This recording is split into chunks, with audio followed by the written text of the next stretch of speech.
আজিৰে পৰা আৰম্ভ ৰাইজৰ পদূলিত ৰাইজৰ কংগ্ৰেছ শীৰ্ষক কাৰ্যসূচী। প্ৰদেশ কংগ্ৰেছৰ 5গৰাকী জ্যেষ্ঠ নেতাই যাত্ৰা কৰিছে 5টা স্থানলৈ। সভাপতি গৌৰৱ গগৈ উপস্থিত হৈছে মৰিয়নীত, ভূপেন বৰা মংগলদৈত, প্ৰদ্যুৎ বৰদলৈ বৰাকত আৰু হাফলঙলৈ যাত্ৰা কৰিছে ৰিপুণ বৰাই। মৰিয়নীত ৰাইজৰ পদূলিত ৰাইজৰ কংগ্ৰেছ শীৰ্ষক কাৰ্যসূচীত অংশগ্ৰহণ কৰি গৌৰৱ গগৈৰ মন্তব্য, ৰাইজ এতিয়া সজাগ আৰু সতৰ্ক, নিৰ্বাচনলৈ বাট চাই আছে ৰাইজে। নিৰ্বাচন আহিলেহে চাহ বাগিচাৰ ৰাইজলৈ বিজেপিৰ মনত পৰে বুলিও কটাক্ষ গৌৰৱ গগৈ। আমাৰ কংগ্ৰেছ অসম প্ৰদেশ কংগ্ৰেছ কমিটিয়ে আমি গোটেই অসমখনতে 5টা গ্ৰুপত বিভক্ত কৰা হৈছে আৰু তাৰ অংশ হিচাপে প্ৰথমতে আমি হাফলং, তাৰ পিছদিনা আমাৰ 21 তাৰিখৰ দিনাখন আমাৰ ডিফু অৰ্থাৎ কাৰ্বি আংলং আৰু 22 তাৰিখৰ দিনা ৱেষ্ট কাৰ্বি আংলং। এইটো হৈছে ফাৰ্ষ্ট ফেজ।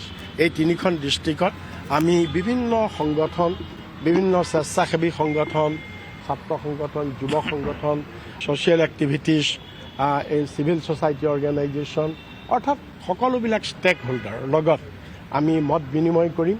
2024 চনৰ বিধানসভা নিৰ্বাচনৰ কাৰণে আমাৰ যিখন মেনিফেষ্টো হ'ব, এইখনৰ নাম হৈছে পিপুলছ মেনিফেষ্টো, ৰাইজৰ মেনিফেষ্টো।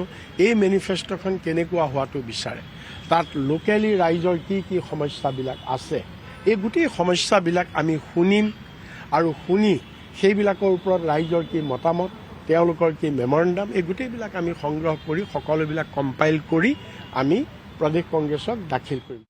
ৰাইজে সজাগ, ৰাইজ সতৰ্ক, ৰাইজে মাত্ৰ বাট চাই আছে যে নিৰ্বাচন কেতিয়া কাষ চাপিব আৰু তেওঁলোকে নিজৰ মূল্যৱান ভোট দি বিজেপি দলটোক ওফৰাব। বাগান অঞ্চলৰ ৰাইজবোৰ নিজে দেখিছে যে যোৱা 5টা বছৰত বিজেপি দলে মাত্ৰ এটাহে কাম কৰিছে যে নিজৰ ভাই ককায়েকৰ নামত, নিজৰ পৰিয়ালৰ নামত তেওঁলোকে বাগান কিনিছে কলা ধন নিজৰ লুকাবলৈ।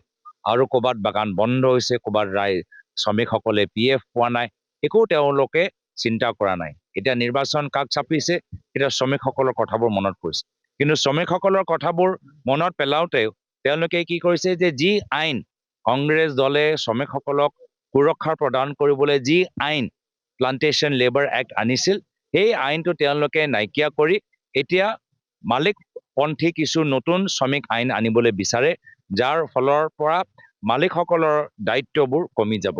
এইখিনি ক্ষেত্ৰত আমি মহিলাসকলক বিশেষভাৱে আমি অৱগত কৰাইছোঁ যে পৰৱৰ্তী দিনত যেতিয়া বাগানৰ মালিক আৰু বাগানৰ শ্ৰমিকসকলৰ মাজত যেতিয়া আনুষ্ঠানিক আলোচনাবোৰ হয়, তাত যে মহিলাসকলৰ প্ৰতিনিধি থাকিব লাগে সেইবোৰ মিটিঙত, সেইটো আপোনালোকে দাবী জনাব।